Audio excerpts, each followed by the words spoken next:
हाँ जी बेटे, अपना चैप्टर चल रहा सीगा एनवायरमेंटल पोल्यूशंस, ठीक है, या ਉਹਨੂੰ ਆਪਾਂ ਕਹਿ ਸਕਦੇ एनवायरमेंटल इशूज़ ਜਿਹਦੇ ਅੰਦਰ ਆਪਾਂ ਨੇ ਫਸਟ ਕਰ ਲਿਆ ਸੀਗਾ एनवायरमेंटल इशूज़ ਦੇ ਅੰਦਰ ਆਪਾਂ ਨੇ ਡਿਸਕਸ ਕਰ ਲਿਆ ਸੀਗਾ एयर पोल्यूशन। ਅੱਜ बेटे अपना नेक्स्ट आर्टिकल है वाटर पोल्यूशन। ਇਹਦੇ ਅੰਦਰ ਇੱਕ आर्टिकल समझण वाला है एनवायरमेंटल इशूज़ ਜਿਹਦੇ ਅੰਦਰ ਆਪਾਂ ਨੇ ਫਸਟ ਕਰ ਲਿਆ ਸੀਗਾ 에ਅਰ ਪੋਲਿਊਸ਼ਨ। ਮੈਂ ਕਿਹਾ ਸੀਗਾ ਇਹਦੇ ਅੰਦਰ ਕੰਟਰੋਲ ਆਫ 에ਅਰ ਪੋਲਿਊਸ਼ਨ ਹੈ ਜਿਹੜਾ ਉਹ ਆਰਟੀਕਲ ਬਹੁਤ ਅੱਛੀ ਤਰ੍ਹਾਂ ਕਰਨ ਵਾਲਾ ਹੈ, ਬਾਕੀ ਤਾਂ ਤੁਸੀਂ ਕਰ ਹੀ ਲਓਗੇ, ਹੈ ਨਾ। नेक्स्ट है बेटे अपने को वाटर पोल्यूशन। पहले तो as you have done in your lower classes water pollution हुंदा की है, वाटर दे अंदर कोई भी अनवांटेड सब्सटेंसेस दा ऐड होना from the household, from the industries, from any other side. पानी दे अंदर कोई भी अनवांटेड सब्सटेंसेस दा ऐड होना जो अपनी हेल्थ लई डेंजरस होए ਉਹਨੂੰ ਆਪਾਂ ਕਹਿੰਦੇ ਆ ਵਾਟਰ ਪੋਲਿਊਸ਼ਨ। ਵਾਟਰ ਪੋਲਿਊਸ਼ਨ ਦੇ ਸੋਰਸਸ ਨੇ ਜਿਹੜੇ ਬੇਟੇ, ਪਹਿਲਾਂ ਤਾਂ ਵਾਟਰ ਪੋਲਿਊਸ਼ਨ ਦੇ ਅੰਦਰ ਤਿੰਨ ਤਰ੍ਹਾਂ ਦੇ ਪੋਲਿਊਟੈਂਟਸ ਹੋ ਸਕਦੇ ਪਾਣੀ ਦੇ ਅੰਦਰ, physical, chemical and biological. Physical ਦਾ ਮਤਲਬ ਹੈ ਪਾਣੀ ਦੇ ਅੰਦਰ ਜਿਹੜੇ ਲਿਫਾਫੇ ਜਾਂ ਜੋ ਵੀ, ਜਿਵੇਂ ਦੇਖੋ ਸੀ ਸਾਈਡ ਦੇ ਅੰਦਰ ਤੁਹਾਨੂੰ ਅਕਸਰ ਕੰਕਰ ਪੱਥਰ, ਲਿਫਾਫੇ, ਪਲਾਸਟਿਕ ਦੇ ਕੈਨ ਵਟਸੋਐਵਰ ਉਹ ਸਭ ਕੁਝ ਦੇਖਣ ਨੂੰ ਮਿਲਦਾ ਹੈ, ਤਾਂ that is physical pollution. Second होते केमिकल पोल्यूशन। केमिकल का मतलब है पानी के अंदर बहुत सारे इंडस्ट्रियल केमिकल मिक्स होए हुए हों। थर्ड है बायोलॉजिकल पोल्यूशन। अगर पानी के अंदर हाउसहोल्ड वेस्ट जा रहा है तो उसके अंदर माइक्रोब्स भी ग्रो करेंगे, तो माइक्रोब्स जरूरी तो नहीं सारे अपनी हेल्थ लिए गुड होंगे, तो that leads to the biological pollution. ठीक है, पानी के अंदर अगर अनवांटेड बैक्टीरियाज का नंबर राइज हो रहा है तो आपां वो पानी को यूज कर रहे हैं, तो that leads to the health problem. ठीक है, इस तो बाद है वाटर पोल्यूशन है जिहड़ा इहदी कॉजेस की ने, दो तरह के ने, नैचुरल एंड मैन मेड या एंथ्रोपोजेनिक। नैचुरल किहड़े हुंदे ने, कोई भी फ्लड आया कितों दी भी पानी किते भी मिक्स हो गया या गंदियां चीज़ां ने जिहड़ियां पानी के थ्रू बिग रिवर्स के अंदर मिक्स हो गया, वो नैचुरल है, उहदा आपां कुछ नहीं कर सकते। सेकेंड है एंथ्रोपोजेनिक। एंथ्रोपोजेनिक का मतलब होता है मैन मेड पोल्यूशन। ठीक है, ह्यूमन ने जो इंडस्ट्रीज के अंदरों डिस्चार्ज करना सीगा तो उन्होंने क्लीन नहीं किया, डायरेक्टली कितने छाड़ता, पानी के अंदर, सी के अंदर छाड़ता, रिवर्स के अंदर छाड़ता, जो अपने वर्गे लोग कंज्यूम कर रहे हैं तो आपां नूं हेल्थ प्रॉब्लम्स हो रही ने, that is called as the water pollution दी टाइप्स हो गया। इस तो बाद है सरफेस वाटर पोल्यूशन या वाटर पोल्यूशन के सोर्सेस की ने, जिवें आपां एयर पोल्यूशन दे किते सीगे पॉइंट सोर्स, कोई एक इंडस्ट्री है उन्हें अपना सारा दा सारा, दिस इज द इंडस्ट्री, इन्हें अपना सारा दा सारा पानी है जिहड़ा नेड़े नेड़े रिवर जा रही सी डायरेक्टली इहदे अंदर छड्ड है, पॉइंट सोर्स है, हमेशा पानी आ रहा है। मोबाइल सोर्स, ये रिवर मोबाइल सोर्स है, इथों दी पोल्यूशन लेके आ रही है पर पता नहीं कित्थों कित्थों तक पोल्यूशन नूं डिस्चार्ज कर रही है, तो दैट इज द पोल्यूशन है जिहड़ा, जिवें वाटर पोल्यूशन सीगा उवें ही एयर पोल्यूशन सी, उवें वाटर पोल्यूशन भी पॉइंट ते मोबाइल सोर्सेस ने जिहड़े उन्हां तो आंदा है। हुण इस तो बाद है बेटे अपने कोल पानी दे अंदर किवें दा पोल्यूशन हो सकदा है। फर्स्ट है बेटे कम्यूनिटी पोल्यूटेंट्स। कम्यूनिटी पोल्यूटेंट्स दे अंदर अपने कोल आ गया घरां दे अंदरों दी वाटर पोल्यूशन किवें हो सकदा है। इहदे अंदर अपने कोल फर्स्ट है community water pollution. First is community water pollution, समझ गए होंगे। घरां चों जो भी अपना टॉयलेटरी एक्सक्रीटा है वो पानी के अंदर मिक्स हो जा रहा है। अपने किचन जो जिहड़ा एक्सक्रीटा निकल रहा है, नहान तो बाद जिहड़ा वाटर वेस्टेज है वो कम्युनिटी वाटर है पर वो ऑर्गेनिक है, उसके अंदर ज्यादातर केमिकल्स नहीं होंगे। हुण ਜਦੋਂ ਇਹ ਕਮਿਊਨਿਟੀ ਵਾਟਰ ਜਾਂ ਆਰਗੈਨਿਕ ਵਾਟਰ ਹੈ ਜਿਹੜਾ ਇਹ ਰਿਵਰ ਲਾਈਨ ਦੇ ਅੰਦਰ ਜਾ ਕੇ ਮਿਕਸ ਹੋਇਆ, ਇਹ ਚੀਜ਼ ਧਿਆਨ ਨਾਲ ਸਮਝਿਓ। ਉਹਦੇ ਅੰਦਰ ਜੇ ਮੰਨ ਲਓ ਆ ਰਿਵਰ ਹੈ, ਇਹਦੇ ਅੰਦਰ ਕਮਿਊਨਿਟੀ ਵਾਟਰ ਮਿਕਸ ਹੋਈ ਜਾ ਰਿਹਾ ਹੈ। ਹੁਣ ਪਾਣੀ ਦੇ ਪੋਲਿਊਸ਼ਨ ਦਾ ਪਤਾ ਕਿੱਥੋਂ ਦੀ ਚੱਲਦਾ ਹੈ, ਇਹਦੇ ਅੰਦਰ ਅਗਰ ਖਾਣ ਪੀਣ ਦਾ ਸਮਾਨ ਹੈ, ਕਿਉਂਕਿ ਦੇਖੋ ਹਿਊਮਨ ਦੇ ਐਕਸਕ੍ਰੀਟਾ ਦੇ ਅੰਦਰ ਵੀ ਹਿਊਮਨ ਦੇ ਵੇਸਟਸ ਨੇ जो कि बैक्टीरिया की ग्रोथ के अंदर हेल्पफुल ने। पानी के अंदर ऑलरेडी एक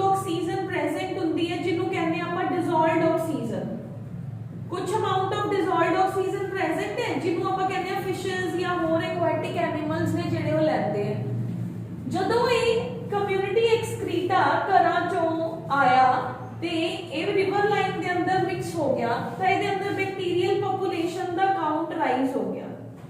हुण वो बैक्टीरियल पॉपुलेशन है जिहड़ी वो की करती है पानी दी BOD नू डिक्रीज कर देती है। बायोकेमिकल या बायोलॉजिकल ऑक्सीजन डिमांड है जिहड़ी, क्योंकि बैक्टीरिया हिस्सा लेंगे और डिसॉल्व्ड ऑक्सीजन कंज्यूम कर लेंगे ते पानी दी BOD है जिहड़ी वो की हो जाएगी अपने को डिक्रीज होनी शुरू हो जाए। डिक्रीज्ड BOD की इंडिकेट करती है पोल्यूशन है जिहड़ा ओनू इंडिकेट करती है। BOD डिक्रीज जे BOD इंक्रीज होती है ना, मतलब अब हुण BOD डिक्रीज होने नाल घाटा की होंदा है। BOD डिक्रीज हो गया तो अपने कोल जिहड़ियां फिशेस ने जिहड़े एक्वाटिक जीव ने वो मरने शुरू हो जाएंगे। तुहानू पेपर दे अंदर जिहड़ा है एक ग्राफ आंदा है, मैं ग्राफ को बड़ा करके एक्सप्लेन करती हूं बेटे। तुहानू चलो पेपर का ही चैप्टर आना ही नहीं हैगा, बट स्टिल ग्राफ है जिहड़ा वो एग्जामिनेशन पॉइंट ऑफ व्यू दे नाल या नीट पॉइंट ऑफ व्यू दे नाल समझ लो। यही है बेटे अपने कोल एक ग्राफ इस तरीके दे नाल बनदा है। तुहानू पेपर दे अंदर जनरली ये ग्राफ वैसे पूछा जाता है जब पेपर आंदा है। इस चैप्टर चो ये क्वेश्चन बन के आंदा है कि you are provided with a graph जिहदे अंदर एक कर्व है मेरे कोल A, एक कर्व है मेरे कोल B, ठीक है। तो अपने कोल यह लाइन इंडिकेट करती है कॉन्सेंट्रेशन नु सीवेज दी। यह नीचे वाली जिहड़ी अपनी एक्स एक्सिस है वो इंडिकेट करती है सीवेज डिस्चार्ज नु कि सीवेज आया। अगर सीवेज डिस्चार्ज होया मेन रिवर दे अंदर तो अपने कोल की होगा ओदे अंदर बैक्टीरियल ग्रोथ है जिहड़ी वो होनी शुरू हो जाएगी। बैक्टीरियल ग्रोथ की करूगी बेटे वो उस जगह ते BOD नु डिक्रीज करना स्टार्ट कर देंदी है, ठीक है। BOD डिक्रीज होती है, ये हो गया अगर concentration of discharge is higher then the BOD will decrease क्योंकि बैक्टीरियल पॉपुलेशन राइज होगी। सेकंड कर्व शो कर दी है डिसॉल्व्ड ऑक्सीजन। डिसॉल्व्ड ऑक्सीजन की कहता है कि अगर ऑक्सीजन दी कंसंट्रेशन हाई है तो मेरी की हो जाएगी ओदे अंदर BOD भी राइज हो जाएगी ओदे अंदर, और डिसॉल्व्ड ऑक्सीजन राइज है ना मतलब ओदी BOD डिक्रीज हो जाएगी। तो दोनों इंडिकेट पैरामीटर्स की ने पोल्यूशन नु इंडिकेट कर रहे हैं कि अगर BOD डिक्रीज होगी तो पोल्यूशन ज्यादा है, अगर BOD इंक्रीज होंदी अपने कोल की है डिसॉल्व्ड ऑक्सीजन इंक्रीज होंदी है तो मेरे कोल पोल्यूशन घट है। तो दोनों पैरामीटर्स ते अपन नु वाटर पोल्यूशन है जेड़ा वो इंडिकेट हुंदा है। तो एक किवें है बेटे बायोडिग्रेडेशन है बेटे, एक ग्राफ रिवील करता है कि जदों अपन डोमेस्टिक वेस्ट नु सीवेज नु पानी दे अंदर डिस्चार्ज करदे आ तो BOD है जेड़ा it will result in the rise of the BOD where sewage waste mixes with the flowing water because decomposer organisms ने जेड़े उत्थे आने शुरू हो जाएंगे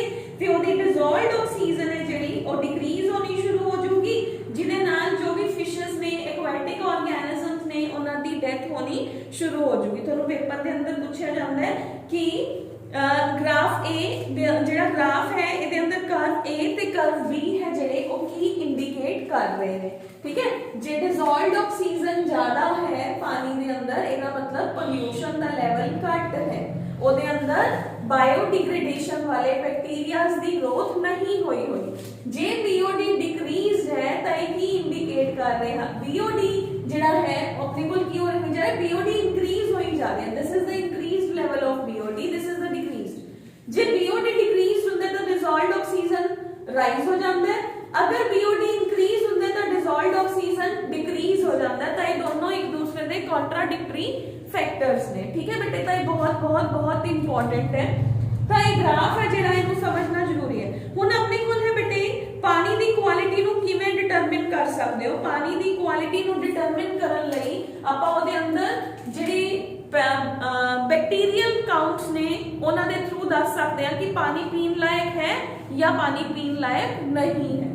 BOD हो गया ते ओदे अंदर बैक्टीरियल काउंट हो गया, इनू काउंट करो पानी पीन लायक है या पानी पीन लायक नहीं है, ठीक है। ये इंडिकेट करता है। हुण बेटे नेक्स्ट अपने कोल है इनऑर्गेनिक वेस्ट या मिनरल वेस्ट। पहले आपां कीता घरां चों जिहड़ा आया। सेकंड आप कर रहे हैं इंडस्ट्रीयल वेस्ट, अगर वो पानी दे अंदर आऊगा then what will be there, पानी दे अंदर केमिकल्स दा लेवल है जिहड़ा वो राइज हो जाऊगा, जिवें कि फर्टिलाइजर्स, खेतां चों फर्टिलाइजर्स लीच हो गए पानी दे अंदर पहुंच गए तां वो की करनगे, पानी नूं पोल्यूट कर देंगे।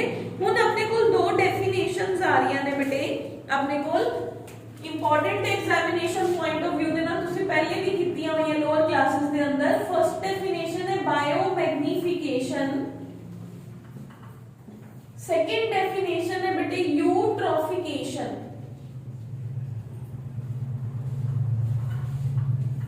बायोमैग्निफिकेशन की कहते हैं बेटे, बायोमैग्निफिकेशन वर्ड का मतलब है वी कैन से कि जेडे पेस्टिसाइड्स दा कॉन्सेंट्रेशन है ओहो अपनी फूड चेन दे अंदर इंक्रीज हुंदे जाना, ओनू कहते हैं बायोमैग्निफिकेशन।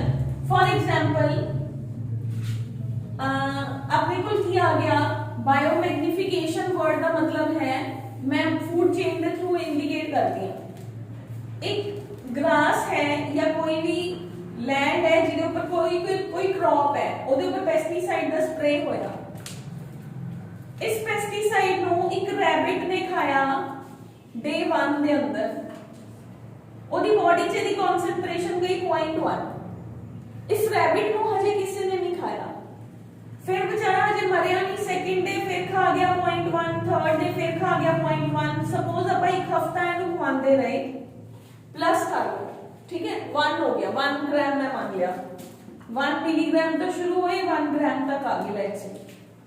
हुण इस रैबिट नू एक लायन खा गया, इस रैबिट नू फॉक्स खा गया, उस जगह ते इक्को ही रैबिट तो होगा नहीं, उस तरह के कई रैबिट्स होंगे, इन्हें फॉक्स ने आज एक रैबिट खाया, कल खाया, परसों खाया, इसकी बॉडी के अंदर मान लो 3 ग्राम तक पेस्टिसाइड चला गया। ट्रॉफिक लेवल के अंदर फॉक्स नु लायन खांदा है तो लायन की बॉडी के अंदर सब तो ज्यादा पेस्टिसाइड्स ने जेडे वो प्रेजेंट ने। This is the increased amount of the pesticides at the higher trophic levels is called as biomagnification. Human दी फूड चेन, ह्यूमन दी बॉडी के अंदर इस तरीके दे नाल ही सब तो ज्यादा बायोमैग्निफिकेशन होगी ना, आप तो रोज ही फ्रूट्स एंड वेजिटेबल्स जिन्हां दे ऊपर पेस्टिसाइड्स ने वो खाने, तो बायोमैग्निफिकेशन की हो गया बेटे, increase in the concentration of the toxic level at each trophic level of a food chain is called as the biological concentration or biomagnification। Important definition है। उस तो बाद है बेटे अपने को यूट्रॉफिकेशन। यूट्रॉफिकेशन है बेटे जिवें जिवें पानी दे अंदर सबस्टेंसेस इंक्रीज होंदे जाते हैं, जिवें इंडस्ट्री चो केमिकल निकले ਉਹਦੇ अंदर फास्फोरस है, नाइट्रेट्स है, तो उस जगह ते एल्गल ब्लूम्स बनने शुरू हो जाते, पानी दे अंदर है, पानी दे अंदर खाना पीना है, एल्गी ग्रो करनी स्टार्ट होगी, तो इस तरीके दे नाल ओ की होना शुरू हो गया यूट्रॉफिकेशन। एल्गल ब्लूम्स दा या किसी ऑर्गेनिज्म दी कंसंट्रेशन का राइज होना due to the rise in the nutrient level of the given water body, that is called as the eutrophication. ठीक है बेटे, तो यूट्रॉफिकेशन में इंडिकेटर है पोल्यूशन दा, जिन्ने ज्यादा एल्गल ब्लूम्स बननगे, जिन्नी ज्यादा यूट्रॉफिकेशन है, मतलब उस पानी के अंदर उन्ने पोल्यूटेंट्स ने जेडे वो राइज हो रहे हैं। ठीक है, तो phosphorus and nitrates dissolved in water acts as nutrients and accelerate the growth of the algae that may form a mat over the surface of the water, that is called as eutrophication। ਇਹ lower ਆਰਗੈਨਿਜ਼ਮ ਜਿਵੇਂ ਕਿ fishes ਨੇ ਉਹਨਾਂ ਨੂੰ ਕਿਲ ਹੀ ਕਰ ਦਿੰਦੇ ਕਿਉਂਕਿ ਇਹ ਸਾਰੀ ਆਕਸੀਜਨ ਖਾ ਜਾਂਦੇ ਆ। ਇੱਕ ਤਰ੍ਹਾਂ ਨਾਲ ਆਪਾਂ ਇਹਨੂੰ BOD ਦੇ ਨਾਲ ਵੀ ਰਿਲੇਟ ਕਰ ਸਕਦੇ ਹਾਂ। ਠੀਕ ਹੈ ਬੇਟੇ, ਇਸ ਤੋਂ ਬਾਅਦ ਆਪਣੇ ਕੋਲ ਜਿਹੜੇ ਵੀ ਕੈਮੀਕਲਸ ਨੇ ਲੈਡ, ਮਰਕਰੀ, ਜ਼ਿੰਕ, ਕਾਪਰ ਜੋ ਇੰਡਸਟਰੀਜ਼ ਚੋਂ ਨਿਕਲ ਰਹੇ ਨੇ, ਇਹ ਵੀ ਇੱਕ ਤਰ੍ਹਾਂ ਦੇ ਨਾਲ ਕੀ ਨੇ, ਵਾਟਰ ਪੋਲਿਊਟੈਂਟਸ ਨੇ। ਇਸ ਤੋਂ ਇਲਾਵਾ ਇੰਡਸਟਰੀਜ਼ ਚੋਂ ਦੇਖੋ ਰੇਡੀਓ ਐਕਟਿਵ ਵੇਸਟ ਨਿਕਲ ਰਹੇ ਨੇ, ਉਹ ਵੀ ਵਾਟਰ ਪੋਲਿਊਟੈਂਟਸ ਨੇ। ਸੋਲਿਡ ਪਾਰਟੀਕਲਸ ਘਰਾਂ ਚੋਂ ਰਿਲੀਜ਼ ਹੋ ਰਹੇ ਨੇ, ਜਿਵੇਂ ਹੁਣੇ ਕਿਹਾ ਪੋਲੀਥੀਨਸ ਨੇ, ਹੋਰ ਬਹੁਤ ਸਬਸਟੈਂਸਸ ਨੇ। ਜਿਵੇਂ ਦੇਖੋ ਆਪਣੇ ਇੱਧਰ ਤਾਂ ਹੁੰਦਾ ਨਹੀਂ, ਕਈ ਜਗ੍ਹਾ ਤੇ ਜਿਹੜਾ ਕਈ ਪੂਜਾਸ ਕਰਦੇ ਨੇ ਤਾਂ ਸਮੁੰਦਰ ਦੇ ਅੰਦਰ ਕਈ ਚੀਜ਼ਾਂ ਨੇ ਜਿਹੜੀਆਂ ਜਿਵੇਂ ਫਲਾਵਰਸ ਹੋ ਗਏ, ਸੋਲਿਡਸ ਹੋ ਗਏ, ਜਾਂ ਜਿਵੇਂ ਲੋਕ ਡਾਂਸ ਕਰਦੇ ਕਰਦੇ ਗਏ ਉਹਨਾਂ ਨੇ ਕੈਨ ਸਟਾਰ ਉਹਦੇ ਅੰਦਰ ਪਾਣੀ ਦੇ ਅੰਦਰ ਫੈਂਕਤੇ ਤਾਂ ਉਹ ਵੀ ਸੋਲਿਡ ਵੇਸਟ ਹੈ ਵਾਟਰ ਦੇ ਅੰਦਰ। ਠੀਕ ਹੈ, ਇਸ ਤੋਂ ਬਾਅਦ ਆਪਣੇ ਕੋਲ ਹੀਟ ਵੀ ਤਾਂ ਇੱਕ ਤਰ੍ਹਾਂ ਦਾ ਵਾਟਰ ਦਾ ਪੋਲਿਊਟੈਂਟ ਹੀ ਹੈ ਨਾ। ਜਿਵੇਂ ਜਿਵੇਂ राइज हो जाऊगा फिशेस ने ਜਿਹੜੀਆਂ ਉਹਨਾਂ ਦੀ, क्योंकि ਉਹਨਾਂ ਨੂੰ ऑप्टिमम टेम्परेचर नहीं मिलूगा, ऑप्टिमम टेम्परेचर नहीं मिलूगा, फिशेस ਦੀ पानी ਦੇ अंदर डेथ होनी शुरू हो जाती है। ठीक है बेटे, तो that is all about the water pollution. ਹੁਣ ਆਪਣੇ ਕੋਲ देखो कंट्रोल ऑफ वाटर पोल्यूशन, ਆਪਾਂ ਇਹ ਸਾਰੀਆਂ ਚੀਜ਼ਾਂ ਨੂੰ ਕੰਟਰੋਲ ਕਿਵੇਂ ਕਰ ਸਕਦੇ ਆ। ਜਿਹੜੇ ਇੰਡਸਟਰੀਜ਼ ਵਾਲੇ ਨੇ ਉਹ ਸਿੱਧਾ ਪਾਣੀ ਨੂੰ ਜਾਂ ਵੇਸਟ ਵਾਟਰ ਨੂੰ ਰਿਵਰਸ ਦੇ ਅੰਦਰ ਡਿਸਚਾਰਜ ਨਾ ਕਰਨ। ਜਿਹੜੇ ਆਪਣੇ ਘਰਾਂ ਚੋਂ ਵੇਸਟ ਨਿਕਲਦਾ ਉਹ ਡਾਇਰੈਕਟਲੀ ਵੇਸਟ ਵਾਟਰ ਦੇ ਅੰਦਰ, ਵੇਸਟ ਵਾਟਰ ਮੇਨ ਰਿਵਰ ਦੇ ਅੰਦਰ ਨਹੀਂ ਜਾਣਾ ਚਾਹੀਦਾ, ਪਹਿਲੇ ਉਹਨਾਂ ਨੂੰ ਪਿਊਰੀਫਾਈ ਕਰਨਾ ਚਾਹੀਦਾ ਹੈ। ਪਿਊਰੀਫਾਈ ਕਰੋਗੇ ਤਾਂ ਉਸ ਤੋਂ ਬਾਅਦ ਹੈ ਜਿਹੜਾ ਪੋਲਿਊਸ਼ਨ ਰਿਡਿਊਸ ਹੋ ਜਾਂਦਾ। ਠੀਕ ਹੈ ਬੇਟੇ, ਤਾਂ ਨੈਕਸਟ ਆਪਣੇ ਕੋਲ ਹੈ ਬੇਟੇ ਥਰਮਲ ਪੋਲਿਊਸ਼ਨ। आई थिंक ये तो मैंने कराना ही नहीं चाहिए। थर्मल पोल्यूशन तो अपन क्लियर ही है। थर्मल पोल्यूशन का मतलब की है कि जिवें जिवें एनवायरनमेंट के अंदर टेंपरेचर राइज होई जा रहा है तो वाटर बॉडीज ने ਜਿਹੜੀਆਂ ਉਹਨਾਂ ਦੇ ਅੰਦਰ पोल्यूशन ਦਾ ਲੈਵਲ ਰਾਈਜ਼ ਹੋਈ ਜਾ ਰਿਹਾ। ਮੈਂ ਹੁਣੇ ਹੀ ਦੱਸਿਆ ਜਿਵੇਂ ਤੁਹਾਨੂੰ ਥਰਮਲ पोल्यूशन ਹੁੰਦਾ ਕਿਵੇਂ ਹੈ। जिन्हें ऑटोमोबाइल्स ने घरां दे अंदर एसीज चल रहे हैं, देखो आज तो 10 साल पहले एसी बहुत किसी किसी घर च ही एसी हुंदा होगा, आजकल आई थिंक सो ऐसा कोई घर ही नहीं है जिन्हां दे एसी नहीं हुंदा। इनफैक्ट जेडे वर्कर्स ने वो भी कूलर स्किप करके एसी लगवाना प्रेफर करते हैं, है ना। तो अपने कोल की हो गया थर्मल पोल्यूशन का मतलब है जिन्ने इलैक्ट्रॉनिक गैजेट्स राइज होई जा रहे हैं, इलैक्ट्रॉनिक चीज़ां राइज होई जा रही ने, कार्बन डाइऑक्साइड है जिहड़ी वो इवॉल्व हुंदी है जिहदे नाल टेंपरेचर राइज हुंदा। और टेंपरेचर हवा का भी वध गया, गर्म हवा चलूगी, टेंपरेचर वाटर का भी इंक्रीज हो गया, तो that can lead to the death of the many of the water bodies. ठीक है, death of the many of the aquatic organisms. Human दी पॉपुलेशन के ऊपर भी उसका डायरेक्ट इफेक्ट है। तो थर्मल पोल्यूशन की हो गया rise in the temperature of the air and water due to the heat from the various sources such as automobiles, industries, household, power plants. इन्हां चों अनडिजायरेबल हीट निकलती है, एनवायरनमेंट दा हीट दा लेवल राइज हो जाता है, जिन्हों आपां कहने थर्मल पोल्यूशन। थर्मल पोल्यूशन का वाटर के ऊपर भी इफेक्ट है, ओदी डिजॉल्व्ड ऑक्सीजन ओदे अंदर की होगा, हुन फिशेस के ऊपर इफेक्ट पऊगा, डिजॉल्व्ड ऑक्सीजन डिक्रीज हो जाएगी, तो जड़ियां एक्टिविटीज ऑफ ऑर्गेनिजम्स ने वो डिक्रीज हो जाएंगियां। इस तो बाद हाई टेंपरेचर के अंदर फिशेस की डेथ होगी। इस तो बाद अपने कोल हॉट स्प्रिंग्स ने जेडे ग्लेशियर्स को मेल्ट कर देंगे, जेडे ऑर्गेनिजम्स ने एक जगह को छड़ के दूसरी जगह पे मूव होना शुरू हो जाएंगे। तो that is the main issues of the thermal pollution. Thermal pollution जेड़ा है ओदा आपां सोल्यूशन किवें कर सकते हैं। वैसे तो देखो इहदा एज सच सोल्यूशन यही है कि आपां नूं कार्बन डाइऑक्साइड के लैवल ਨੂੰ डिक्रीज करना चाहिए। बट ਇਹਦਾ ਸੈਕਿੰਡ ਹੈ बेटे जिवें पॉन्ड्स ने, नैचुरल पॉन्ड्स तो हो नहीं सकता, आर्टिफिशियल पॉन्ड है, ਇਹਦੇ साइड ਤੇ एक पाइपलाइन लगाओ ਜਿਹਦੇ अंदर पानी जाऊगा, ਇਹ ठंडा पानी होगा, ਇਹਦੇ टेंपरेचर ਨੂੰ मेनटेन करूगा। जिवें इंडस्ट्रीज के अंदर मिल्क की कूलिंग की जाती है, सेम शायद तुहानू पता होगा वेरका, अमूल, जिथे मिल्क की पैस्चराइजेशन होंदी है ना, वो सब तो पहले मिल्क को बहुत हाई टेंपरेचर पे बॉयल करते हैं, फिर वो मिल्क को उन्ने ही कूल टेंपरेचर की ट्रीटमेंट देते हैं। तो सेम वे दे अंदर वो की होंदा, एक पाइप के अंदर दुध जा रहा होंदा है, इन्हां साइड पाइप्स के अंदर ठंडा पानी है जिहड़ा वो रन कर रहा होंदा, अपोजिट जा रहे होंदे ने, मैं एरो सेम डायरेक्शन च लगाते ताकि वो दूध है जिहड़ा ओदी पैस्चराइजेशन प्रॉपर होए, ओदे अंदर जिन्ने बैक्टीरियाज ने वो डेड हो जान। सेम वे दे अंदर अगर ये पॉन्ड है आर्टिफिशियल है तो इहनू बनाया पॉन्ड्स नू कंस्ट्रक्ट करो, उन्हां दे सराउंडिंग्स दे अंदर वाटर है जिहड़ा ओनू कूलिंग वाटर नू छड्डो ताकि जिहड़ा फिशेस ने एक्वेटिक जानवर जिहड़े हाई टेंपरेचर करके मार रहे ने उन्हां दी डेथ होनी बंद हो जाए। ठीक है, तो इस तरीके दे नाल स्प्रे टावर्स होने चाहिए ने नीचों दी। सेकेंड ऑप्शन है स्प्रे टावर का मतलब है नीचों दी पाइपलाइन जाए, इत्थे वो स्प्रे करे ठंडा पानी, नीचों दी ठंडा पानी आऊगा तो फिशेस आपे ही नीचे आनियां स्टार्ट हो जाएंगे। बट इंडिया के अंदर it is not so possible, है ना। That is cooling towers. Cooling towers का मतलब है कि ठंडे पानी के फाउंटेन्स ने जेडे टावर्स ने जेडे वो लगाए जाने चाहिए ने ताकि अंडरग्राउंड पोल्यूशन जेड़ा वाटर की हीटिंग अप हो रही है वो डिक्रीज हो जाए। ठीक है, नेक्स्ट है underground water pollution. Underground water pollution की होता है बेटे, जनरल है ਜਿਵੇਂ ਦੇਖੋ ਆਪਣੇ ਕਿੰਨੀਆਂ ਸੀਵੇਜ ਪਾਈਪਸ ਨੇ ਉਹ ਥੱਲੋਂ ਦੀ ਹੋ ਕੇ ਆ ਰਹੀਆਂ ਨੇ।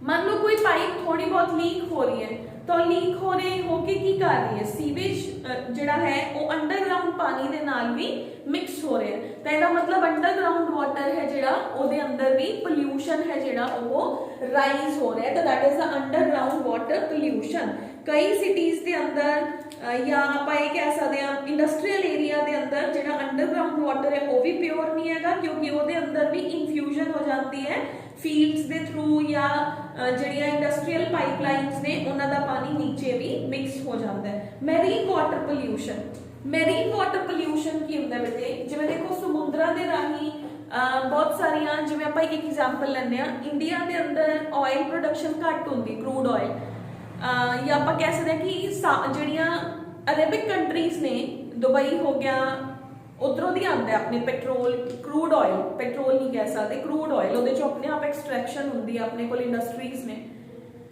ਹੁਣ ਬੱਸਾਂ ਤਾਂ ਲੈ ਕੇ ਨਹੀਂ ਆ ਸਕਦੀਆਂ ਨਾ ਹੀ ਉਹ ਪਲੇਨ 'ਚ ਕਰੂਡ ਆਇਲ ਲੈ ਕੇ ਆ ਸਕਦੇ, ਉਹਦੇ ਲਈ ਵਾਟਰ ਦਾ ਹੀ ਰਸਤਾ ਹੁੰਦਾ ਹੈ, ਸਮੁੰਦਰ ਦੇ ਥਰੂ ਸਪਲਾਈ ਹੁੰਦੀ ਹੈ। ਉਹ ਕੀ ਕਰਦੇ ਆ ਬੇਟੇ, ਬਹੁਤ ਬੜੇ ਬੜੇ ਸ਼ਿਪਸ ਹੁੰਦੇ ਨੇ। ਸ਼ਿਪ ਤੇ ਸਿਰਫ ਇਹ ਨਹੀਂ ਹੈਗਾ ਕਿ ਤੁਸੀਂ ਇੰਜੋਏ ਕਰਨ ਲਈ ਜਾ ਸਕਦੇ ਹੋ, ਸ਼ਿਪਸ, ਲੋਡਿੰਗ ਸ਼ਿਪਸ ਵੀ ਹੁੰਦੇ ਨੇ। ਲੋਡਿੰਗ ਸ਼ਿਪ ਦਾ ਮਤਲਬ ਹੈ इधरों दी समान उधर जाना, अरब कंट्रीज के अंदर उधरों दा समान इधर आना। लोडिंग शिप्स के अंदर की हुंदा है, जिवें मान लो सपोज आप कोई भी चीज़ है लोड कर रहे हैं, आप घर च, मैं एक एग्जाम्पल दिंदी हां, आप एक बॉटल चों कोई लिक्विड उन्होंने दूसरी बॉटल च ट्रांसफर करना है। जो आप ट्रांसफर कर रहे हैं थोड़ी बहुत स्पिलेज साइड ते हुंदी है ना, एक अद्धी ड्रॉप तां नीचे गिरदी ही गिरदी है। सेम वे दे अंदर जो एडा बड़ा कैपेसिटी का टैंकर किसी शिप के ऊपर फिल हो रहा है, तो उहदे चों ऑयल रिसना आम गल है। हुण ऑयल उहदियां सराउंडिंग्स दे अंदर है, वो पानी दे अंदर जा रहा है, तो वो वाटर दे ऊपर फिल्म बना दूगा। जो उन्हें फिल्म बनाई तो नीचे वाले ऑर्गेनिजम्स का साह लेना औखा हो जाऊगा। एक बारी होया भी होया, आई डोंट रिमेंबर किहड़ी जगह ते सीगा, वाटर ऑयल स्पिलेज होई सी। ऑयल स्पिलेज दे नाल ਜਿਹੜਾ ਉਹ ਟੈਂਕਰ ਸੀਗਾ ਉਹਦੇ ਅੰਦਰੋਂ ਦੀ ਕੋਈ ਹੋਲ ਹੋਇਆ ਜਿਹਦੇ ਨਾਲ ਆਇਲ ਰਿਲੀਜ਼ ਹੋ ਗਿਆ, ਉਹ ਸਾਰੇ ਸਮੁੰਦਰ ਦੇ ਉੱਪਰ ਫੈਲ ਗਿਆ। ਫਿਸ਼ਸ ਨੇ ਮਰਕਰੀ, ਲੈਡ ਜੋ ਵੀ ਸੀਗਾ ਪੈਟਰੋਲ ਦੇ ਅੰਦਰ, ਕਰੂਡ ਆਇਲ ਦੇ ਅੰਦਰ, ਉਹ ਫਿਸ਼ਸ ਖਾ ਗਈਆਂ। ਹੁਣ ਜਿਹੜੀਆਂ ਉਹਨਾਂ ਫਿਸ਼ਸ ਨੂੰ ਜਿਹੜੇ ਲੋਕਾਂ ਨੇ ਖਾਇਆ ਉਹਨਾਂ 'ਚ ਮਿਨੀ ਮੈਟਾ ਡਿਜ਼ੀਜ਼ ਹੋ ਗਈ। ਹੁਣ ਮਿਨੀ ਮੈਟਾ ਡਿਜ਼ੀਜ਼ ਦੇ ਅੰਦਰ ਬ੍ਰੇਨ ਹੈ ਜਿਹੜਾ ਉਹ ਪ੍ਰੋਬਲਮੈਟਿਕ ਹੋ ਜਾਂਦਾ ਹੈ, ਠੀਕ ਹੈ, ਬ੍ਰੇਨ ਦੇ ਅੰਦਰ ਪ੍ਰੋਬਲਮ ਆਉਂਦੀ। ਸ਼ਾਇਦ ਤੁਸੀਂ ਸੁਣਿਆ ਵੀ ਹੋਊਗਾ ਕਿ ਮਰਕਰੀ ਦੀ ਡੀਕੰਪੋਜੀਸ਼ਨ ਦੇ ਨਾਲ ਜਾਂ ਮਰਕਰੀ ਖਾਣ ਨਾਲ ਕਿਹੜੀ ਡਿਜ਼ੀਜ਼ ਹੁੰਦੀ ਹੈ, that is the Minamata disease. ਤਾਂ ਉਹ ਮੈਰੀਨ ਵਾਟਰ ਪੋਲਿਊਸ਼ਨ ਹੈ, ਠੀਕ ਹੈ। ਤਾਂ ਮੈਰੀਨ ਵਾਟਰ ਪੋਲਿਊਸ਼ਨ ਦੇ ਅੰਦਰ ਕੀ ਹੋ ਗਿਆ, ਜਿਵੇਂ ਕਿ ਬਹੁਤ ਸਾਰੇ ਆਇਲ ਸਪਿਲੇਜ ਹੈ ਜਿਹੜਾ ਉਹ ਸੀ ਦੇ ਉੱਪਰ ਚਲਾ ਜਾਣਾ, ਜਿਹਦੇ ਨਾਲ ਬਹੁਤ ਸਾਰੇ एक्वैटिक लाइफ है जिहड़ी उन्हां लई वो टॉक्सिक हो जाए ते जिहड़ी डिजीजेस ने वो फैल जान, ठीक है। Effects of water pollution, water pollution का इफेक्ट की है, मैं हुणे दस्सिया Minamata disease. Minamata disease की है बेटे, addition of the chemicals in the water like mercury, biomagnification करके जिहड़ियां फिशेस ने वो पॉइजनड हो गईयां and they lead to the Minamata disease, जिहदे नाल ब्रेन दी मेनिंजाइटिस है जिहड़ी ओदी इंपेयरमेंट हो जाती है and that can lead to the death of the patient also. उस तो बाद जिहड़े पोल्यूटेंट्स ने ये अपनी डेली लाइफ के अंदर डिटर्जेंट्स ने जिहड़े कैमिकल्स ने आपां खा रहे हैं, आपां नूं डिजीजेस होने के चांसेस ने। इस तो इलावा अपने कोल एक इटाई डिजीज है, वो कैडमियम पोल्यूशन। कैडमियम एक हैवी मैटल है जो कि बोन्स ते जॉइंट्स की पेनफुल कंडीशन कॉज करता है and even lung and liver का कैंसर भी कॉज कर सकता है। तो इस तरीके के नाल बेटे बहुत सारिया डिजीजेस ने, जिवें ब्लू बेबी सिंड्रोम है, मिथाइल हीमोग्लोबिन या मिथाइल साइनाइड या कोई भी पॉइजन्स ने उन्होंने पानी के थ्रू ह्यूमन की लाइफ के अंदर जाना तो ह्यूमन को बहुत सारिया डिजीजेस ने जड़ियाँ वो हो जाना। इटाई नूं आउच भी कहते हैं, that is due to the cadmium pollution. Paper च 1 नंबर च पूछा जाता है बेटे, which disease is caused by the mercury pollution, which disease is caused due to the cadmium pollution, ठीक है। उस तो बाद है बेटे पोल्यूटेड वाटर ऑर्गेनिजम्स। तो जिहड़े ये ऑर्गेनिजम्स ने इन्हां दी बॉडी दे अंदर भी तो जा रहे हैं, तो पानी दे अंदर ऑब्वियसली की होई जा रहा है, अपने कोल पानी दे अंदर माइक्रोब्स दा लेवल है जिहड़ा वो राइज हो रहा है। राइज होने नाल जिहड़े ऑर्गेनिजम्स ने उन्हां दा लेवल वध रहा है, कईयां दा घट भी रहा है, फिशेस ने उन्हां दी डेथ भी हो रही है।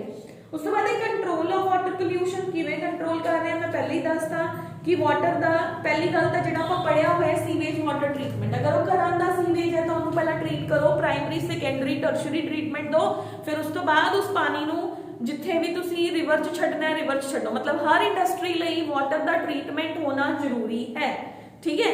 ਇਸ ਤੋਂ ਇਲਾਵਾ ਜਿੰਨੇ ਵੀ ਇੰਡਸਟਰੀਜ਼ ਨੇ ਉਹਨਾਂ ਨੂੰ ਬੈਨ ਲਗਾ ਦੇਣਾ ਚਾਹੀਦਾ ਹੈ ਕਿ ਇਹ ਜਦੋਂ ਤੱਕ ਪਾਣੀ ਨੂੰ ਕਲੀਨ ਨਹੀਂ ਕਰਨਗੇ ਤਾਂ ਉਦੋਂ ਤੱਕ ਇਹ ਉਹਨੂੰ ਵਾਟਰ ਬੋਡੀਜ਼ ਦੇ ਅੰਦਰ ਡਿਸਚਾਰਜ ਨਹੀਂ ਕਰਨਗੇ। ਤਾਂ ਇੱਥੇ ਤੁਹਾਡਾ ਉਹ ਸੀਵੇਜ ਟ੍ਰੀਟਮੈਂਟ ਵਾਲਾ ਕੁਐਸਚਨ ਰਿਪੀਟ ਹੈ, मैं नहीं कराऊंगी दोबारा। Primary secondary tertiary activated sludge को आप पहले कर चुके हैं, that is same to same पानी का ट्रीटमेंट करो, ओनू वाटर बॉडीज के अंदर छड्डो, ठीक है बेटे।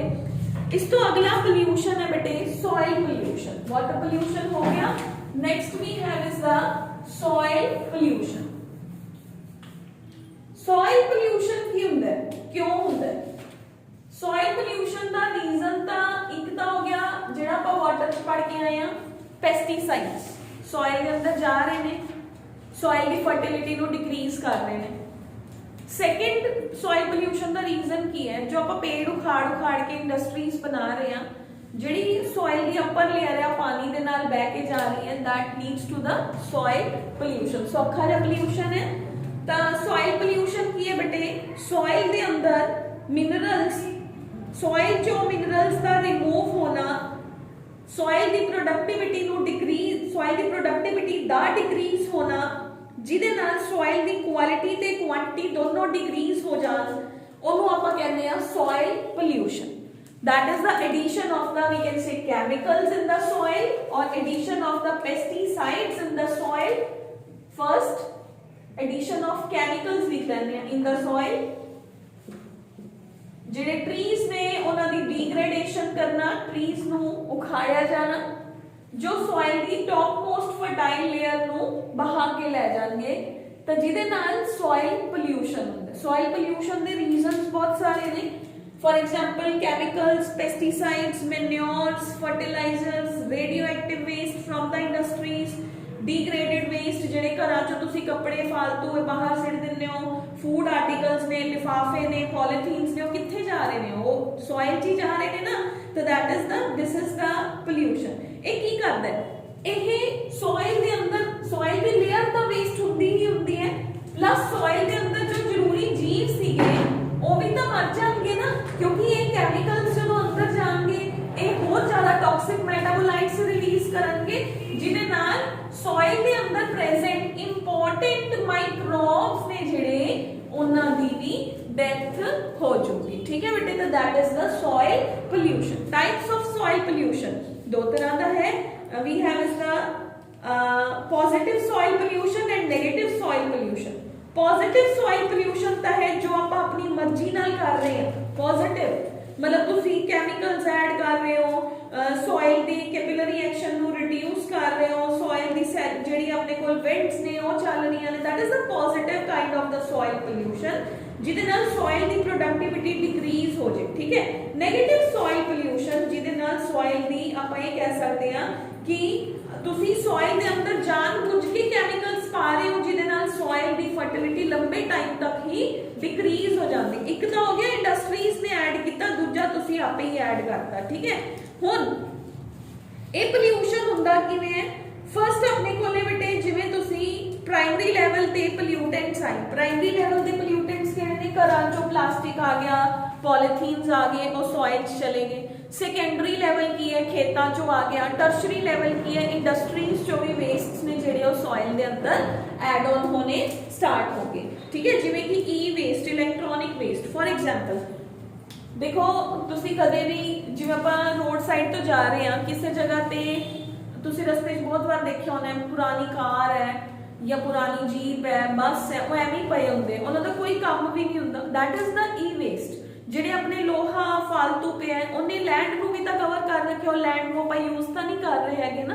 ਦੈਟ ਇਜ਼ ਜਿੰਨੇ ਆਪਣੇ ਗੈਜਟਸ ਨੇ, ਦੇਖੋ ਮੋਬਾਈਲ ਇੰਡਸਟਰੀਜ਼ ਨੇ ਉਹ ਕੀ ਕਰ ਰਹੀਆਂ ਨੇ, ਜਿਹੜੇ ਫालतू ਦੇ ਮੋਬਾਈਲਸ ਨੇ ਉਹਨਾਂ ਦੇ ਅੰਦਰੋਂ ਬੈਟਰੀਜ਼ ਨੇ, ਜੋ ਵੀ ਸਮਾਨ ਨਿਕਲ ਰਿਹਾ ਉਹ ਇੱਕ ਜਗ੍ਹਾ ਤੇ ਉਹਨੂੰ ਡੰਪ ਬਣਾ ਰੱਖਿਆ ਸੋਇਲ ਨੂੰ। ਤਾਂ that is the E waste. Electronic waste ਵੀ ਜਿਹੜਾ ਹੈ ਉਹ ਸੋਇਲ ਨੂੰ ਪੂਅਰ ਬਣਾ ਰਿਹਾ ਹੈ। ਤਾਂ ਆਪਣੇ ਕੋਲ ਇਹਦਾ ਇਫੈਕਟ ਕੀ ਹੈ, ਇਹਦੇ ਨਾਲ ਸੋਇਲ ਦੇ ਅੰਦਰ ਪ੍ਰੈਜ਼ੈਂਟ ਇੰਪੋਰਟੈਂਟ ਮਾਈਕਰੋਬਸ ਦੀ ਡੈਥ ਹੋ ਰਹੀ ਹੈ। ਇਹਨੂੰ ਕੰਟਰੋਲ ਕਿਵੇਂ ਕਰ ਸਕਦੇ ਹੋ ਕਿ ਜਿਹੜਾ ਗਾਰਬੇਜ ਹੈ ਉਹਦੇ ਲਈ ਪ੍ਰੋਪਰ ਰੀਸਾਈਕਲਿੰਗ ਹੈ, ਜਿਹੜੀ ਜਿਹਨੂੰ ਤੁਸੀਂ ਰੀਸਾਈਕਲ ਕਰ ਸਕਦੇ ਹੋ, ਉਹ ਪ੍ਰੋਪਰ ਰੀਸਾਈਕਲਿੰਗ ਹੋਣੀ ਚਾਹੀਦੀ ਹੈ। ਜਿਹੜਾ ਘਰਾਂ ਦਾ ਕੂੜਾ ਕਰਕਟ ਹੈ ਉਹਨੂੰ ਕੰਪੋਸਟ ਬਣਾਉਣ 'ਚ ਯੂਜ਼ ਕੀਤਾ ਜਾਣਾ ਚਾਹੀਦਾ ਹੈ।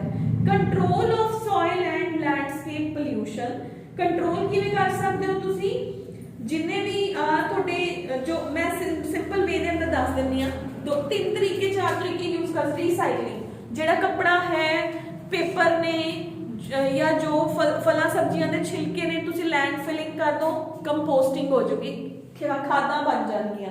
ਲੈਂਡਫਿਲ, ਜੋ ਚੀਜ਼ਾਂ ਧਰਤੀ ਦੇ ਅੰਦਰ ਦਬਾਈਆਂ ਜਾ ਸਕਦੀਆਂ ਉਹਨਾਂ ਨੂੰ ਦਬਾ ਦਿਓ। ਤੀਸਰਾ, ਐਸੀਆਂ ਮਸ਼ੀਨਾਂ ਬਣਾਈਆਂ ਜਾਣ ਜਿਨ੍ਹਾਂ ਨੂੰ ਇਨਸਿਨਰੇਟਰਸ ਕਹਿੰਦੇ ਨੇ, ਉਹਨਾਂ ਦੇ ਅੰਦਰ ਸਮਾਨ ਪਾ ਦੋ, ਧੂਆਂ ਹੀ ਨਹੀਂ ਨਿਕਲੂਗਾ, ਪਰ ਚੀਜ਼ ਹੈ ਜਿਹੜੀ ਉਹ ਖਤਮ ਹੋ ਜੂਗੀ। ਉਸ ਤੋਂ ਬਾਅਦ ਪ੍ਰੋਡਕਸ਼ਨ ਆਫ ਦਾ ਬਾਇਓਗੈਸ ਦੇ ਅੰਦਰ ਇਹਨਾਂ ਨੂੰ ਯੂਜ਼ ਕਰ ਸਕਦੇ ਹੋ। ਹੁਣ ਇਹਦੇ ਨਾਲ ਹੁੰਦਾ ਕੀ ਹੈ, ਲੈਂਡ ਡੀਗ੍ਰੇਡੇਸ਼ਨ ਹੁੰਦੀ ਹੈ। ਲੈਂਡ ਡੀਗ੍ਰੇਡੇਸ਼ਨ ਹੈ ਨਾ, ਸੋਇਲ ਇਰੋਜ਼ਨ ਹੋ ਰਿਹਾ ਹੈ, ਸੋਇਲ ਦੀ ਟੌਪਮੋਸਟ ਲੇਅਰ ਹੈ ਜਿਹੜੀ ਉਹ ਜਾ ਰਹੀ ਹੈ। ਹੈਵੀ ਰੇਨ, ਜੇ ਪੇੜ ਕੱਟੋਗੇ ਹੈਵੀ ਰੇਨਸ ਆਣਗੀਆਂ, ਸਟ੍ਰੋਮਸ ਆਣਗੇ, ਜੋ ਦੀ ਹਵਾਵਾਂ ਚੱਲਣਗੀਆਂ, ਜਿਹਦੇ ਨਾਲ ਆਪਣੀ ਸੋਇਲ ਹੈ ਜਿਹੜੀ ਉਹਦੀ ਪ੍ਰੋਡਕਟਿਵਿਟੀ ਵੀ ਡਿਕਰੀਜ਼ ਹੋ ਜਾਊਗੀ। ਤਾਂ ਸੋਇਲ ਇਰੋਜ਼ਨ ਦੇ ਆਪਾਂ ਨੂੰ ਘਾਟੇ ਕੀ ਨੇ, ਸੋਇਲ ਇਰੋਜ਼ਨ ਦਾ ਇਫੈਕਟ ਕੀ ਹੈ, ਸੋਇਲ ਇਰੋਜ਼ਨ ਦੇ ਨਾਲ ਜਿਹੜਾ ਸੇਮ ਦੇ ਸੇਮ ਹੀ ਰਹਿ ਗਏ ਨਾ, ਟੌਪਮੋਸਟ ਲੇਅਰ ਹੈ ਜਿਹੜੀ ਉਹ ਪਾਣੀ ਦੇ ਨਾਲ ਬਹਿ ਜਾਊਗੀ ਤੇ ਆਪਣੇ ਲਈ ਫਰਟਾਈਲ ਸੋਇਲ ਹੈ ਜਿਹੜੀ ਉਹ ਡਿਕਰੀਜ਼ ਹੋ ਜਾਊਗੀ। ਕੰਟਰੋਲ ਕਿਵੇਂ ਕਰ ਸਕਦੇ ਹੋ, ਪੇੜ ਲਗਾਓ ਜ਼ਿਆਦਾ ਤੋਂ ਜ਼ਿਆਦਾ। ਜਿਹੜਾ ਇੰਡਸਟਰੀਅਲ ਵੇਸਟ ਹੈ ਉਹਨੂੰ ਐਸ ਸੱਚ ਲੈਂਡ ਦੇ ਉੱਪਰ ਨਾ ਸੁੱਟੋ। ਇਨਸਿਨਰੇਟਰਸ ਲਗਾਏ ਜਾਣ, ਜਿੱਥੇ ਕੰਪੋਸਟਿੰਗ ਹੋ ਸਕਦੀ ਹੈ ਕੰਪੋਸਟਿੰਗ ਕਰੋ, ਠੀਕ ਹੈ। ਤਾਂ that is the water soil management in India, ਠੀਕ ਹੈ। ਤਾਂ ਇਸ ਤਰੀਕੇ ਦੇ ਨਾਲ ਆਪਾਂ ਕੀ ਕਰ ਸਕਦੇ ਹਾਂ, ਸੋਇਲ ਨੂੰ ਇਨਕਰੀਜ਼, ਸੋਇਲ ਦੀ ਲੈਵਲ ਨੂੰ ਇਨਕਰੀਜ਼ ਕਰਨ ਲਈ ਆਪਾਂ ਇਸ ਤਰ੍ਹਾਂ ਦੇ ਜਿਹੜੇ ਮੈਜਰਸ ਨੇ ਉਹ ਲੈ ਸਕਦੇ ਹਾਂ। ਤੇ ਇੱਕ ਤਰ੍ਹਾਂ ਦਾ ਵੇਸਟ ਲੈਂਡ ਡਿਵੈਲਪਮੈਂਟ, ਮਤਲਬ ਆਪਾਂ ਆਪਣੀ ਲੈਂਡ ਨੂੰ ਵੇਸਟ ਨਾ ਕਰੀਏ, ਉਹਨੂੰ ਚੰਗੇ ਮਤਲਬ ਉਹਦੀ ਪ੍ਰੋਡਕਟਿਵਿਟੀ ਨੂੰ ਐਨਹੈਂਸ ਕਰੀਏ, ਪੇੜ ਲਗਾਈਏ। ਇਸ ਤਰੀਕੇ ਦੇ ਨਾਲ ਜਿਹੜੇ ਮੈਜਰਮੈਂਟਸ ਨੇ ਉਹ ਆਪਾਂ ਲੈ ਸਕਦੇ ਹਾਂ, ਠੀਕ ਹੈ ਬੇਟੇ। Okay, next we have is the radioactive pollution. Shall we move on to it? Radioactive pollution रह गया बेटे, अपना एक दिन का लेक्चर रह गया।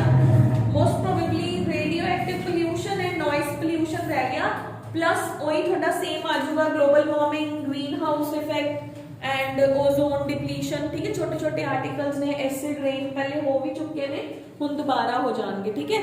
तो एक बार फिर आप रिवाइज, एक लैक्चर होर लगूगा थोड़ा, प्रोबेबली ये चैप्टर हो चुका।